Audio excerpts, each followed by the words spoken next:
یعنی your all family was move to West Pakistan? They had to move, اس لیے کہ دیکھیے 7 مارچ 1971 کو نان بنگالیز کا قتل عام شروع ہو چکا تھا، اور جس میں ویسٹ پاکستانیز بھی تھے اور ویسٹ پاکستانی فوجی بھی تھے، بغاوت شروع ہو چکی تھی۔ 25 مارچ کو آرمی ایکشن شروع ہوا جس کو آپریشن سرچ لائٹ کہتے ہیں، اسی لیے اس قتل عام کو روکنے کے لیے۔ میرے والدین چونکہ ڈھاکہ یونیورسٹی میں قیام پذیر تھے اور اسٹوڈنٹس میں گھرے ہوئے تھے، اچھا اسٹوڈنٹس خود تو ابا جان کی عزت کرتے تھے، لیکن جو مکتی باہنی والے تھے اور بھارتی ایجنٹ، وہ آ کر کے ان اسٹوڈنٹس ہال میں انہوں نے اپنے اڈے بنا لیے تھے، اور ان کا خیال تھا کہ یہ لوگ تو سب لوگ ہمارے قبضے میں ہیں، ڈھاکہ یونیورسٹی کیمپس میں جو رہتے ہیں، ان کو تو ہم کسی وقت بھی ختم کر لیں گے۔ تو اس لیے ان کی جان تو بچ گئی، لیکن ان کی جان محفوظ نہیں تھی۔ تو اس لیے ابا جان نے 25 مارچ کے ایکشن کے بعد جب تھوڑا سا ٹھنڈی ہوئی تو انہوں نے فیملی کو تو کراچی بھیج دیا، خود ڈھاکہ یونیورسٹی میں بطور پروفیسر قائم رہے، اور آخری دن آخری فلائٹ پہ ان کے ایک اسٹوڈنٹ تھے، اور اتفاق سے وہ میرے استاد بھی رہے ہیں، اسکواڈ لیڈر وقار احمد عابدی، انہوں نے ابا جان کو آخری فلائٹ کے اوپر صرف جو تن پہ کپڑے تھے وہ پہنے ہوئے جہاز پہ بٹھا دیا، اس طرح ان کی جان بچ گئی، اس لیے ان کو مشرقی پاکستان چھوڑنا پڑا۔ آپ کی والدہ بنگالی نہیں ہے؟ نہیں، اچھا۔ میری والدہ بھی اچھی رائٹر ہیں، اور وہ پروفیسر مسلم عظیم آبادی تھے، ان کی صاحبزادی ہیں، اور کئی کتابیں انہوں نے تحریر کی ہے، جس میں خاندان صادق پور کی کہانی، جس مولانا شہید سید احمد شہید بریلوی کے خاندان سے ہم لوگ ہیں۔ میرے ننیال والے جو تھے ان کو کالا پانی بھیج دیا گیا تھا جب بغاوت کہہ لیں یا انگریز کے زمانے میں جنگ آزادی ناکام ہوئی، تو ان کو کالا پانی بھیج دیا گیا تھا۔ میرے نانا 1857 بہت چھوٹے سے تھے، ان کو جو ہے زندہ کسی نے پالا، اور اس کے بعد پھر سلسلہ ایسے چلا۔ بالکل صحیح۔ اور آپ کے جو چچا یا دوسری فیملی کے لوگ تھے وہ ادھر ایسٹ پاکستان میں رہ گئے؟ نہیں، وہ ایسٹ پاکستان آئے ہی نہیں تھے، انہوں نے ہجرت ہی نہیں کی بھارت سے۔ اچھا، آپ کے والد صاحب بھی بیسیکلی انڈیا سے تھے؟ جی، یعنی آپ بنیادی طور پہ بنگالی نہیں ہیں؟ نہیں، بنگال نہ میرے والد بنگالی نہ میری والدہ، میرے والد صاحب بھی بہار سے تعلق رکھتے تھے۔ اچھا، انہوں نے ہجرت کی تھی۔ بالکل صحیح، یعنی آپ کی تو زبان ہی پھر اردو ہوئی تھی؟ جی، بالکل صحیح۔ لیکن انہوں نے بنگالی زبان مجھے سیکھنے پہ جو ہے کا حکم دیا تھا، جو میں نے سیکھی۔ اچھا، ایک یہ ذرا بتائیے گا کہ یہ جو بنگال اور بہار میں تھوڑا جو ایک قسم کی تقسیم بھی ہے بڑی حد تک، جس طرح کہ ابھی جو وہ اپنے آپ کو پاکستانی ڈکلیئر کرتے ہیں جو بہاری ہیں وہاں، تو ان کو ظاہر ہے حسینہ واجد کی حکومت تو یا جو بھی عوامی لیگ تھی وہ تسلیم نہیں کرتے تھے، تو یہ کیوں تقسیم کیوں ہے وہاں؟ دیکھیے، 2 باتیں ہیں۔ ایک تو یہ کہ جب اردو زبان نیشنل لینگویج، قومی زبان رائج ہوئی، تو بنگالیوں نے لینگویج موومنٹ شروع کر دی تاکہ بنگالی زبان کو بھی جو ہے توجہ ملے اور وہ بھی قومی زبان بن سکے۔ اس میں جو وہاں سے آیا تھا، اچھا میں آپ کو تھوڑا سا ایک واقعہ بتاؤں کہ 1946 میں جب یہ خیال ہو رہا تھا کہ پاکستان بننے والا ہے، تو بہار میں رائٹ شروع ہو گئے تھے۔ اس وقت بنگال کے جو پرائم منسٹر تھے وہ تھے حسین شہید سہروردی، وہ یونائٹڈ بنگال تھا۔ وہ ان رائٹس کو روکنے کے لیے گئے کیونکہ اس میں چن کر کے بہاریوں کو قتل کیا جا رہا تھا، اور ان کے ساتھ تھا ایک اسٹوڈنٹ لیڈر جو کہ ان کا ساتھی تھا، ان کے پیروکاروں میں سے تھا، اس کا نام تھا شیخ مجیب۔ ان دونوں نے وہاں پہ وعدہ کیا بہاریوں سے کہ دیکھو انشاءاللہ پاکستان بننے جا رہا ہے، اور جب پاکستان بنے گا تو آپ لوگ پلیز بنگال آ جانا، ہم آپ کو خوش آمدید کہیں گے۔ اور ہوا یہ کہ جب تقسیم ہوئی، بٹوارا ہوا، پاکستان کو آزادی ملی، تو یہ بہاری جو تھے انہوں نے رخ کیا، کیونکہ بنگال بہار سے ملحقہ ہے، یو پی سی پی کے زیادہ لوگ اور کچھ بہاری وہ کراچی چلے گئے بامبے کے، لیکن بہاری زیادہ تر بنگال گئے۔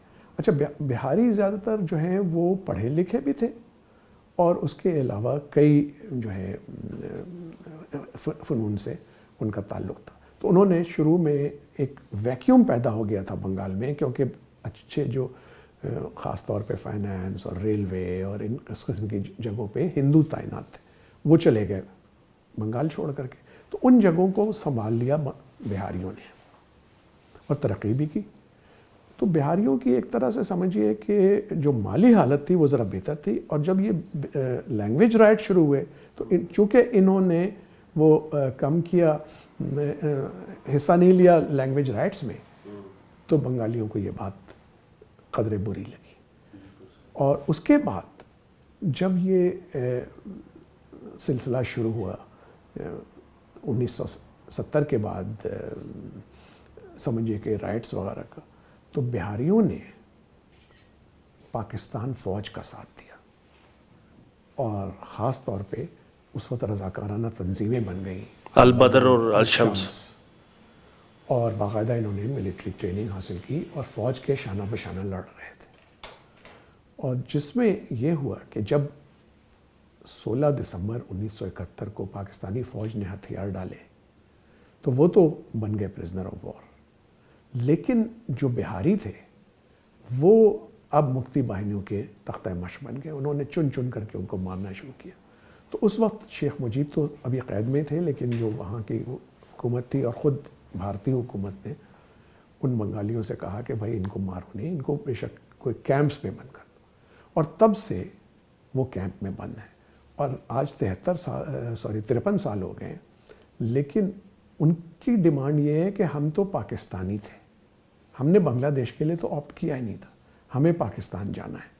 لیکن پاکستانی حکومتوں نے ان کو لینے سے انکار کر دیا، حالانکہ وہ جینوئن پاکستانی تھے. وہ آج بھی پاکستان کا نام لے کر کے پاکستان زندہ باد کے نعرے لگاتے ہیں، لیکن جس کے اوپر ان کو جو ہے تشدد کا نشانہ بنایا جاتا ہے. وہ کنسنٹریشن کیمپس میں جو ایک زمانے میں اچھے خاصے متمول گھرانوں سے تھے، پڑھے لکھے تھے، وہ قسم پرسی کے عالم میں ہیں، لیکن ان کے زبان پہ پاکستان کا نام ہے.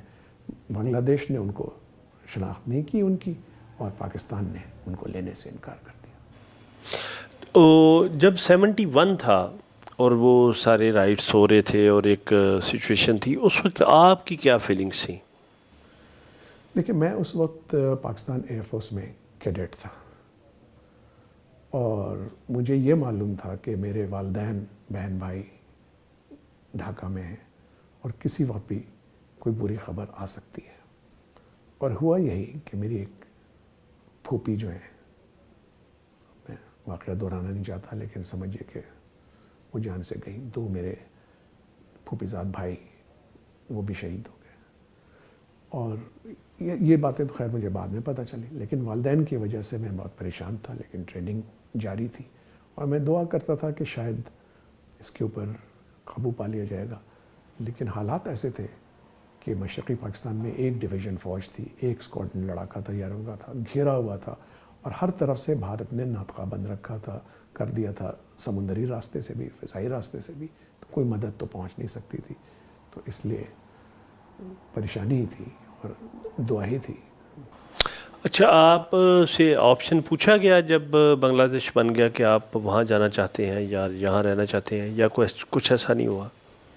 جی، چونکہ میری ڈومیسائل ڈھاکہ کی تھی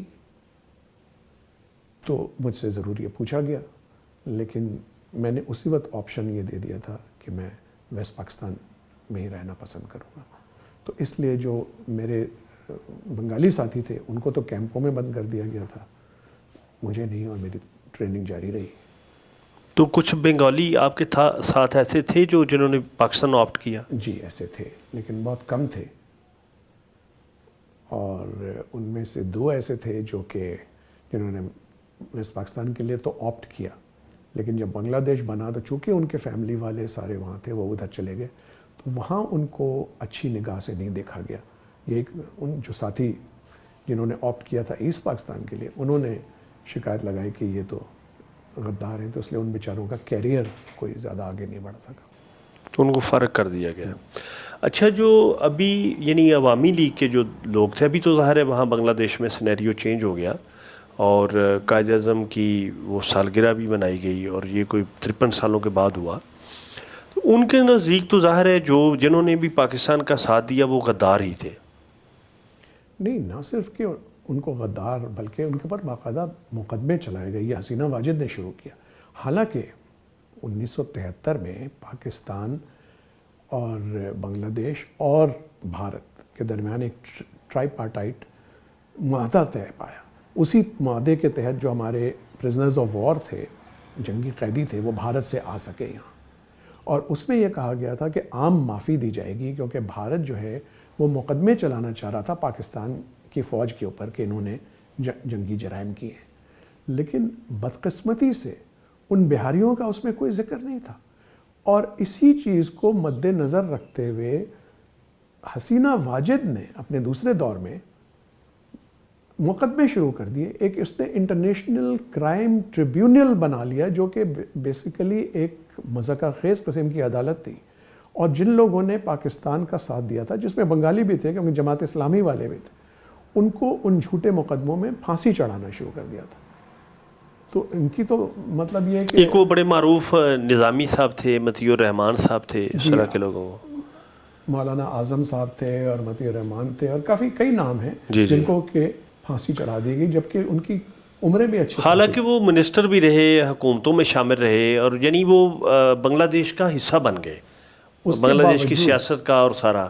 اس کے باوجود اور یہ جو ابھی سرج ہوئی جس میں وہ آپ بنگالی مزاج کا کہ بھائی تھوڑے جذباتی ہیں، تو وہ جذبات کا مظاہرہ تو اب پوری دنیا نے دیکھ لیا کہ چند دنوں میں انہوں نے لپیٹ کے سب کچھ فارغ کر دیا. انہوں نے بالکل بساط ہی پلٹ دی. لیکن جو اس میں خوشائند بات یہ ہے کہ انہوں نے یہ ڈکلیئر کیا کہ ہماری آزادی 1971 میں نہیں ہوئی تھی، ہماری آزادی 1947 میں ہوئی تھی، اور ہم بھارت سے آزاد ہوئے تھے، اور ہمیں آزادی ملی تھی پاکستان کے نام پہ. اور اسی پاکستان کو اصل میں بھارت نے توڑا ہے. تو اس لیے انہوں نے بھارت کے اور دوسرے یہ کہ شیخ حسینہ واجد جو ہے، ان کو پورے بنگلہ دیش کی عوام کو معلوم تھا کہ وہ بھارت کے ہاتھوں بکی ہوئی تھی. یہاں تک کہ بھارت میں فوج میں بھی اور بیوروکریسی میں بھی پوسٹنگ جو ہیں وہ بھارت کی مرضی سے ہوتی تھی اور بھارت کی ہی ایما چلتی تھی. تو اس لیے انہوں نے کہا کہ ہم بھارت سے بالکل ناتا توڑتے ہیں، اور شیخ مجیب الرحمان ہمارے بانی نہیں تھے، ہمارے بانی قائد اعظم تھے. اور اس لیے قائد اعظم کو بھی انہوں نے عزت دی اور شیخ مجیب الرحمان کا مجسمہ توڑا. اور خاص طور پہ جو ایک بڑا سا مجسمہ بنایا گیا تھا جس میں جنرل نیازی صاحب جو ہیں وہ دستخط کر رہے ہیں انسٹرومنٹ آف سرنڈر پہ، تو اس کے انہوں نے توڑ دیا، جس میں کہ جنرل جگجیت اروڑا اور یہ سب کھڑے ہیں، اس کے پاش کر دیا. انہوں نے کہا کہ ہمیں منظور ہی نہیں ہے، یہ سب جھوٹ ہے.